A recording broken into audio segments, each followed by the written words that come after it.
आजकाल लोकांना परफ्यूम मारायची खूप सवय असते स्किनवरती. तर ते मारायच्या आधी तुम्ही व्हॅसलीन लावा त्या पोर्शनमध्ये. का? तर त्या परफ्यूममुळं, त्या फ्रॅग्रन्समुळं तुमच्या स्किनवरती रिॲक्शन होते आणि त्याला आम्ही कॉन्टॅक्ट डर्मॅटायटिस असं म्हणतो. असे येणारेही खूप सारे पेशंट्स येतात माझ्याकडं. कारण की आता उन्हाळा चालू झाला आहे, लोकांना घाम हो. खूप येतो. तर घामाचा वास येऊ नये किंवा त्यांच्या प्रोफेशनमध्ये असं असतं, की बाबा आपण व्यवस्थित राहावं म्हणून परफ्यूम मारलं जातं.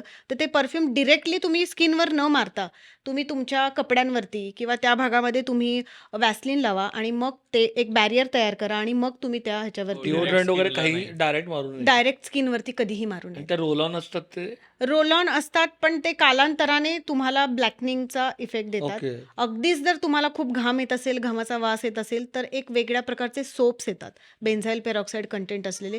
ते तुम्ही आठवड्यातनं 2दा किंवा 3दा वापरू शकता.